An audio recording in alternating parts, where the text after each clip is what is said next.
लोकसभा चुनाव की तारीखों को लेकर सुगबुगाहट तेज हो गई है। चुनाव आयोग किसी भी समय चुनावी बिगुल फूंक सकता है। इससे पहले सभी राजनीतिक दल अपनी तैयारियों को अंतिम रूप देने में लगे हुए हैं। भारतीय जनता पार्टी ने 2 मार्च को उत्तर प्रदेश में लोकसभा की 80 में से 51 सीटों पर प्रत्याशी सहित पूरे देश में अलग अलग राज्यों के कुल 195 सीटों पर उम्मीदवार घोषित कर दिए हैं। उत्तर प्रदेश के 29 शेष सीटों में से 2 सीटें गठबंधन में रालोद को दी गई है। 2 सीटें अपना दल एस और 1 सीट सुभाषपा को दी जाएगी। अब 24 सीटों पर भाजपा अपने प्रत्याशी उतारेगी, जिसको लेकर मंथन किया जा रहा है। वहीं मुख्यमंत्री आवास पर बुधवार शाम भाजपा कोर कमेटी की बैठक में लोकसभा चुनाव के प्रत्याशियों की दूसरी सूची के लिए पैनल तैयार कर लिया गया है।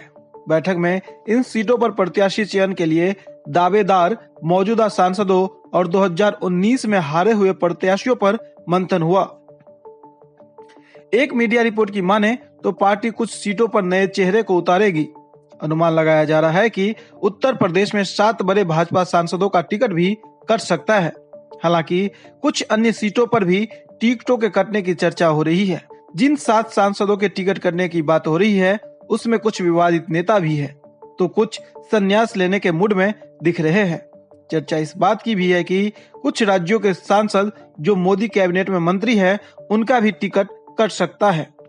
जिन प्रत्याशियों के टिकट कटने की सबसे ज्यादा सुगबुगाहट है, इसमें सुल्तानपुर से मेनका गांधी, पीलीभीत से वरुण गांधी, कैसरगंज से सांसद ब्रजभूषण शरण सिंह, बदायूं की सांसद संघमित्रा मौर्य, गाजियाबाद के सांसद doctor general V K Singh, Prayagraj की सांसद रीता बहुगुणा जोशी और बलिया के सांसद वीरेंद्र सिंह मस्त का नाम शामिल है।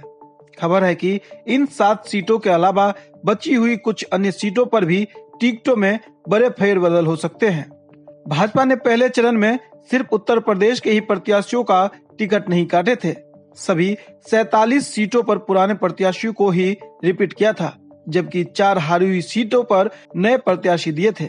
जबकि अन्य राज्यों में भारतीय जनता पार्टी ने कई वर्तमान सांसदों को टिकट नहीं दिया था। अब अनुमान यही लगाया जा रहा है कि उन्हीं राज्यों की तर्ज पर यूपी में बची हुई सीटों में से कईयों पर भाजपा कैंची चलाने वाली है।